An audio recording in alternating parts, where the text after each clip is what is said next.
الله الرحمن الرحيم ألف لام ميم را تلك آيات الكتاب والذي أنزل إليك من ربك الحق ولكن أكثر الناس لا يؤمنون الله الذي رفع السماوات بغير عمد ترونها ثم استوى على العرش وسخر الشمس والقمر كل يجري لأجل مسمى يدبر الأمر يفصل الآيات لعلكم بلقاء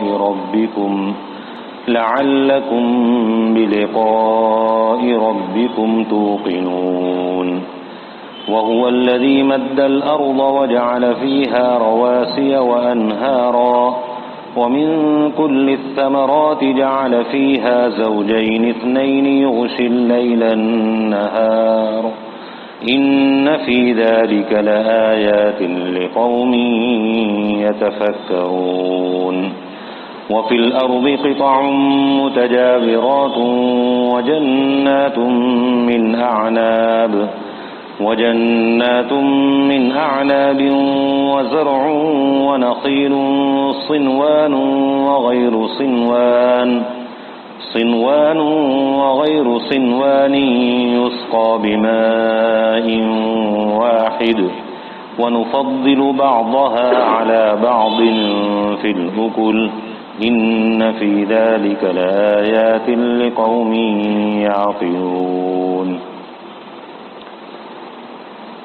یہ سورۃ الرعد ہے، کیونکہ 13ویں آیت میں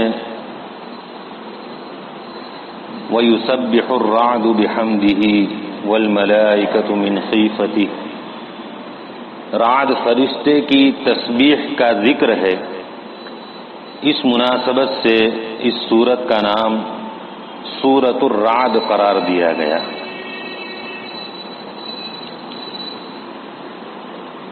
بزرگوں نے یہ بات لکھی ہے کہ جس شخص کی موت کا وقت قریب ہو، اگر اس کے قریب یہ سورت پڑھی جاتی ہے تو اس کے لیے آسانی ہو جاتی ہے. جیسا کہ سورہ یاسین پڑھنے سے مرنے والے کے دل کو تقویت ملتی ہے، قوت ملتی ہے، اس طرح اس کے پاس اس سورت کو پڑھنے سے اس کے لیے آسانی ہو جاتی ہے.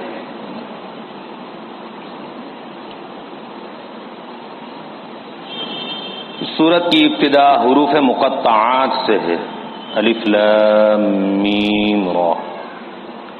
ان حروف کو حروف مقطعات کہتے ہیں، یعنی ٹکڑے ٹکڑے کر کے پڑھے جانے والے حروف. الف الگ، لام الگ، میم الگ، را الگ. اس طرح سورتوں کے شروع میں جہاں بھی اس طرح کے حروف آئے ہیں، جیسا الف لام را، حامیم، عین سین قاف، کاف ہا یا عین صاد، ان حروف کو حروف مقطعات کہتے ہیں اور ان کے معانی اور مطالب اللہ ہی جانتا ہے. چنانچہ مفسرین یہاں فرما دیتے ہیں اللہ اعلم بمرادہ، اس سے اللہ کی کیا مراد ہے وہ اللہ ہی بہتر جانتا ہے. ہمارے لیے ضروری ہے کہ ہم ان الفاظ پر ایمان لائیں، جس طرح قرآن کے اور الفاظ پر ایمان لاتے ہیں کہ اللہ کا کلام ہے، اسی طرح یہ بھی اللہ کی طرف سے نازل کیے ہوئے حروف ہیں. البتہ ان کے معانی اور مطالب کو اللہ کے حوالے کرے.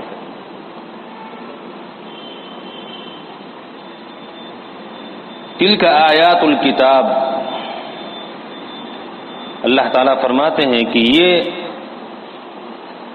عظیم الشان کتاب کی آیتیں ہیں.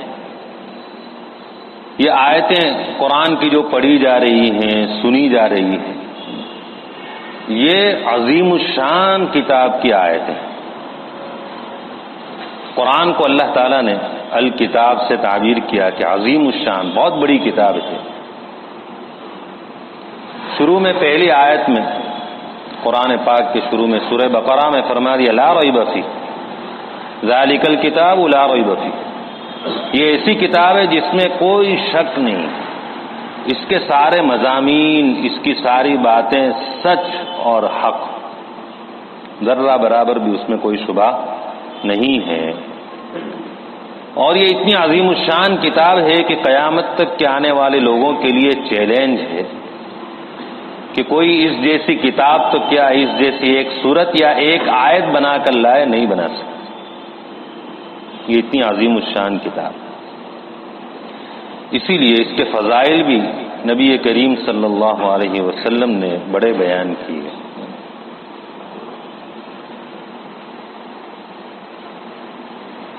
یہاں تک کہ روایتوں میں آتا ہے کہ قرآن پاک کے ایک حرف کے پڑھنے پر ایک نیکی، اور ایک نیکی 10 نیکی کے برابر ہے۔ لہذا اگر کوئی الف لام میم صرف پڑھ لے تو 30 نیکیاں اس کو مل جاتی ہیں۔ حدیث شریف میں آتا ہے کہ قرآن کو پڑھا کرو کہ کل قیامت کے دن یہ قرآن اس کے پڑھنے والے کے لیے سفارش کرے گا اللہ تعالیٰ کے، اور ظاہر ہے قرآن کی سفارش قبول کی جائے گی۔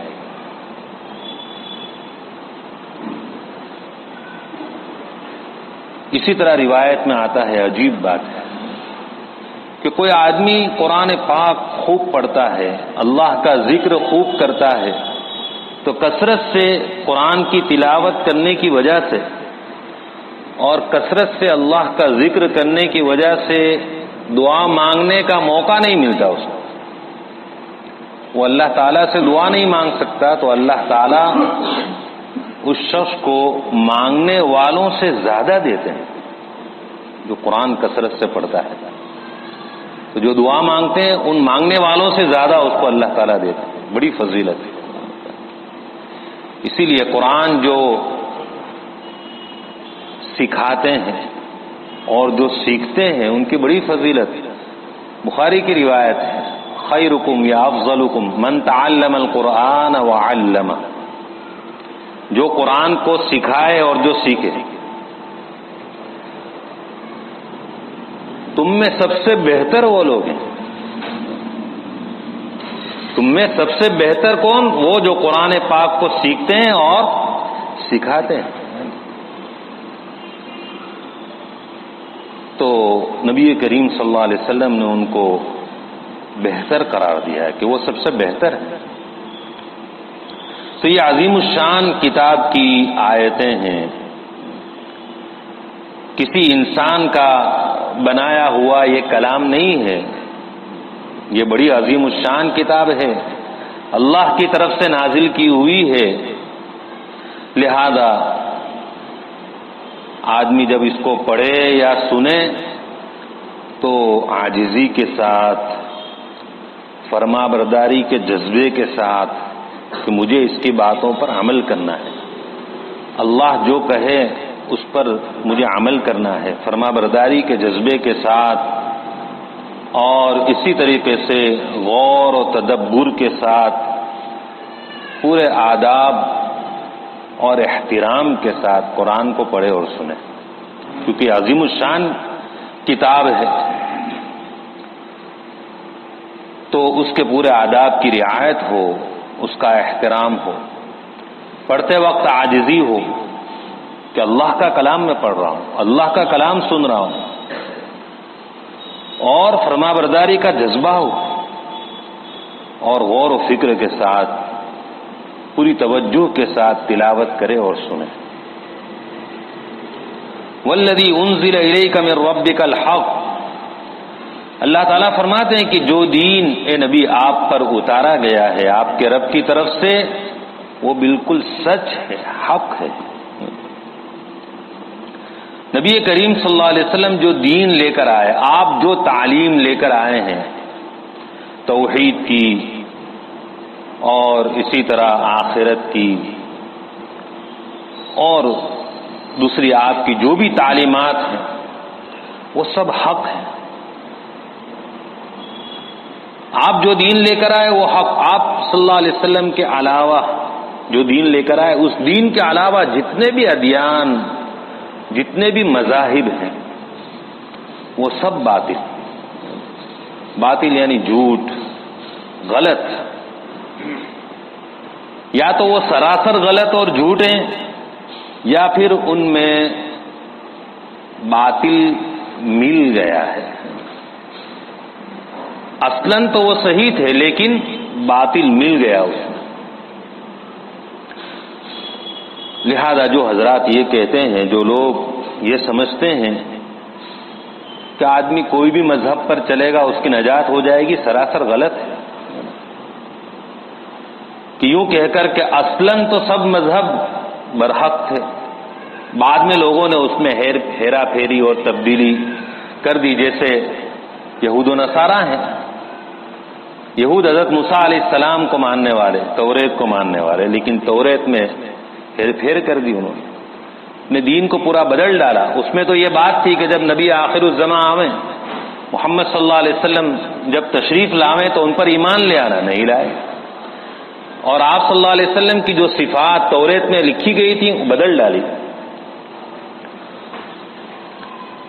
تو لہذا یہ کہنا کہ کوئی بھی مذہب جو اصلاً درست تھا اس کو اگر اختیار کر لیا جائے تو آخرت میں نجات ہو جائے گی، نہیں. نجات صرف اور صرف اس دین کے اوپر چلنے میں، اس دین کو اختیار کرنے میں جو نبی کریم صلی اللہ علیہ وسلم لے کر آئے، جو بالکل سچ اور حق ہے. اسی لیے اگر نبی کریم صلی اللہ علیہ وسلم جو دین لے کر آئے ہیں اس میں اپنی طرف سے کوئی ہیرا پھیری اگر کر دے، رد و بدل کر دے، اپنی طرف سے کوئی کمی بیشی کر دے، اس کو بگاڑ دے. بدعات، خرافات کیا ہیں؟ یہی ہے کہ نبی کریم صلی اللہ علیہ وسلم جو دین اور جو تعلیم لے کر آئے اب یہ اپنی طرف سے کمی بیشی اس میں کر رہا ہے. تو ایسے لوگوں کو بھی گمراہ کہا گیا. کل بدعۃ ضلالہ، ہر بدعت گمراہی. اس لیے حضور صلی اللہ علیہ وسلم نے فرما دیا کہ کل قیامت کے دن نجات کس کو ہوگی؟ ما انا علیہ واصحابی، جس طریقے پر میں ہوں اور میرے صحابہ ہیں، نجات تو انہی لوگوں کو ملے گی. تو جو نبی کریم صلی اللہ علیہ وسلم کا طریقہ اپنائیں، آپ جو تعلیم لے کر آئے وہ اپنائیں، اور صحابہ کرام رضی اللہ تعالیٰ عنہ مجمعین نے وہی طریقہ اپنایا تھا، وہ طریقہ اگر اختیار کرے تو آخرت میں نجات ہے. تو والذی انزل الیک من ربک الحق، وہ دین جو آپ کی طرف اتارا گیا ہے آپ کی رب کی طرف سے، حق ہے، سچ ہے بالکل. ولکن اکثر الناس لا یؤمنون، لیکن اکثر لوگ مانتے نہیں. ماننے والوں کی تعداد یہ ہمیشہ ہر زمانے میں تاریخ بتلاتی ہے کہ دین حق کی پیروی کرنے والے کم رہے ہیں. تو چاہے لوگ ماننے والے کم ہوں، لوگ نہ مانیں، اس سے دین حق پر کوئی فرق نہیں پڑتا. آپ جو دین لے کر آئے وہ سچ ہی ہے اور حق ہی ہے، چاہے ماننے والے کم ہوں اور نہ ماننے والے زیادہ ہوں. ولیکن اکثر الناس لا یؤمنون، لیکن اکثر لوگ ہیں کہ وہ مانتے نہیں ہیں جو دین آپ لے کر آئے اس کو. قرآن کی حقانیت کو بیان کرنے کے بعد اب آگے اللہ تعالی توحید کو بیان کرتے ہیں کہ اللہ تعالی موجود ہے اور وہی تنہا تنہا معبود ہے، اس کے علاوہ کوئی معبود نہیں. اس کی دلیل کے لیے، دلیل کو بیان کرنے کے لیے اللہ تعالیٰ نے اپنی قدرت کو بیان فرمایا کہ تم میری قدرت کے اندر غور کرو گے تو مجھے پہچان لو گے. تم کو یہ بات سمجھ میں آ جائے گی کہ کوئی ہستی ضرور ہے، اللہ کی ذات موجود ہے اور وہی تنہا عبادت کے لائق ہے. چنانچہ اللہ تعالیٰ فرماتے ہیں اللہ الذی رفع السماوات بغیر عمد ترونها. اللہ تعالیٰ اپنا تعارف کراتے ہیں اللہ کون ہے. اللہ وہ ہے جس نے بلند کیا ساتوں آسمانوں کو کیسے؟ بغیر ستون کے تم دیکھ بھی رہے ہو، اللہ تعالیٰ فرماتے دیکھ بھی رہے ہو تم. اور یہ ایسی دلیل ہے عجیب، اللہ تعالیٰ نے اپنی پہچان کے لیے بنائی ہے. دنیا میں کہیں کا بھی رہنے والا آدمی ہو، کہیں بھی رہتا ہو، پڑھا لکھا ہو کہ ان پڑھ ہو، کوئی ڈگری ہو کہ نہ ہو، اگر وہ آسمان کی طرف اپنی نگاہ اٹھائے گا اور غور کرے گا، سوچے گا کہ اتنا بڑا آسمان اور درمیان میں کوئی ستون نہیں. کوئی بھی چھت ہم دیکھیں بھائی، مکان کی چھت ہوتی ہے، محل کی چھت ہوتی ہے، مسجد کی، ہال کی چھتیں ہوتی ہے، تو بغیر ستون کے نہیں قائم رہ سکتی. ستون کے بغیر وہ چھت قائم نہیں رہ سکتی. اب یہ تو کتنی بڑی چھت ہے اور بغیر ستون کے قائم ہے، تو کس نے اس کو تھام رکھا ہے؟ کس نے اس کو روک کر رکھا ہے؟ جب آدمی سوچے گا تو وہ اللہ تک پہنچ جائے گا کہ کوئی ہستی ہے جو اس کو تھامے ہوئے ہے، جس نے اس کو بنایا اور اس کو تھامے ہوئے ہے. تو یہ اللہ کے وجود پر سب سے بڑی دلیل یہ آسمان ہے جو بغیر ستون کے کھڑا ہے اور تم اس کو دیکھ رہے ہو. اور اس سے توحید بھی ثابت ہوئی کہ جو ذات اتنی بڑی قدرت والی ہو کہ اس نے اتنی بڑی چھت بغیر ستون کے قائم کر دی، تو عبادت کے لائق بھی صرف وہی ہوگا، اس کے علاوہ کوئی. آسمانوں کو بنانے کے بعد، بلند کرنے کے بعد، ثم استوى علی العرش، پھر وہ عرش پر قائم ہوا.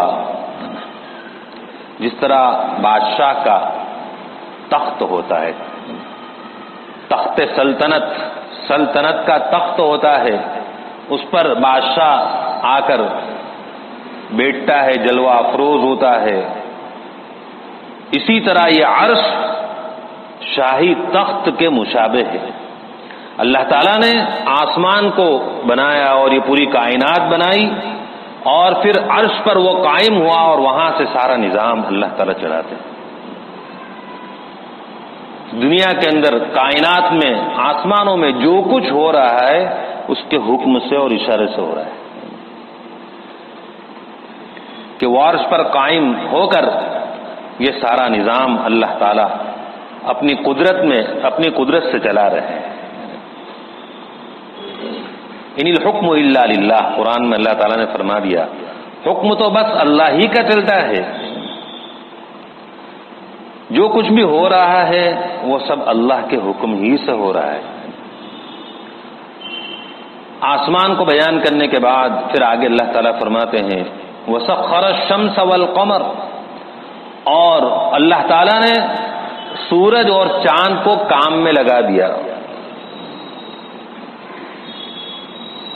یہ بھی اللہ تعالیٰ کی قدرت کی نشانیوں میں سے ہے کہ سورج اور چاند یہ برابر اللہ نے جس کام میں لگا دیا اس میں لگے ہوئے ہیں. اور ہزاروں سال گزر گئے، لیکن ان کو جو کام حوالے کیا ہے کہ بھئی یہ اسپیڈ سے چلنا ہے، تو وہ آگے پیچھے نہیں ہوتے. وہی رفتار سے برابر طلوع ہوتے ہیں اور غروب ہوتے ہیں، بالکل کمی بیشی نہیں. اللہ کے حکم کے یہ بالکل تابع ہے، مسخر ہے. ہزاروں سال سے کام میں لگے ہوئے ہیں، نہ کبھی وہ تھکے ہیں کہ آج تھکن لگ گئی تو آج طلوع نہیں ہونا. نہیں، جو کام ان کو سپرد کیا سورج اور چاند کو، وہ برابر کام میں لگے ہوئے ہیں. جو رفتار ان کی متعین، وہ رفتار پر چل رہے ہیں. کل یجری لاجل مسمى، ان دونوں میں سے ہر ایک چلتا ہے ایک مقررہ مدت کے لیے. دونوں چل رہے ہیں، چاند بھی چلتا ہے، سورج بھی چلتا ہے. اب ان کا یہ چلنا، طلوع ہونا، غروب ہونا، پھر نکلنا، پھر غروب ہونا، یہ کب تک چلے گا؟ تو اللہ تعالیٰ فرماتے لاجل مسمى، ایک مقررہ وقت کے لیے ہے، یعنی قیامت تک. یہ نظام جو ہے چل رہا ہے طلوع غروب ان کا، یہ قیامت تک کے لیے. قیامت آئے گی یہ نظام سب ختم، درہم برہم ہو جائے گا. یدبر الامر، سارے کاموں کا وہ انتظام کرتا ہے. ہر کام کا تنے تنہا وہی انتظام کرتا ہے، کوئی اس کا شریک نہیں ہے، کوئی اس کا ساتھی نہیں، شریک نہیں. تنے تنہا سارے امور، بارش کا نظام، رزق کا نظام، سارے انتظامات وہ خود ہی کرتا ہے، کوئی اس کا شریک نہیں. یفصل الآیات لعلکم بلقاء ربکم توقنون، تفصیل سے بیان کرتے ہیں اللہ تعالی دلائل کو تاکہ تم اپنے رب کی ملاقات کا یقین کرو. اللہ تعالیٰ نے یہ دلائل جو بیان کیے، آسمان اور چاند و سورج، جہاں یہ اللہ کے وجود پر یہ سب دلیل ہے کہ اللہ موجود ہے، وہیں یہ اس بات کی بھی دلیل ہے کہ جو ذات ایسی بڑی قدرت والی ہو تو وہ ضرور مرنے کے بعد دوبارہ انسان کو پیدا کر سکتی ہے. انسان مر کر ختم ہو جائے، مٹی میں بالکل مل جائے، ریزہ ریزہ ہو جائے، پھر بھی اللہ تعالی بڑی قدرت والے ہیں. کل قیامت کے دن سب کو دوبارہ اللہ تعالیٰ اٹھا دیں گے. اللہ تعالیٰ فرماتے ہیں، تفصیل سے بیان کرتا ہے اللہ تعالیٰ دلائل کو تاکہ تم کو یہ یقین آئے کہ وہ عظیم قدرت والا تم کو دوبارہ پیدا کر سکتا ہے. تم اپنے رب کی ملاقات کا یقین کرو. پھر آگے اللہ جل شانہ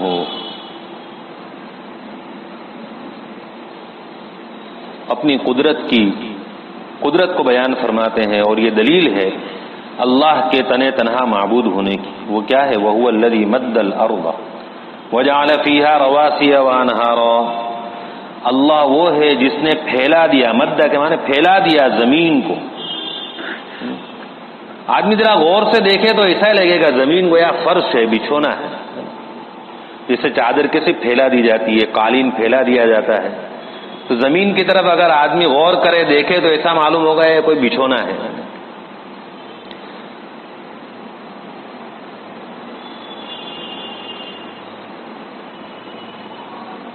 الم نجعل الارض مہادا، کیا ہم نے زمین کو بچھونا نہیں بنایا؟ اللہ تعالیٰ فرماتے ہیں اللہ تعالیٰ نے زمین کو پھیلا دیا. اور وجعل فیہا رواسی وانہارا، رواسی راسیت کی جمع جس کے معنی پہاڑ. اور اللہ تعالیٰ نے زمین میں پہاڑوں کو اور نہروں کو بنا دیا. زمین بنانے کے بعد پہاڑوں کو اللہ تعالیٰ نے گاڑ دیا تاکہ زمین کا توازن قائم رہے.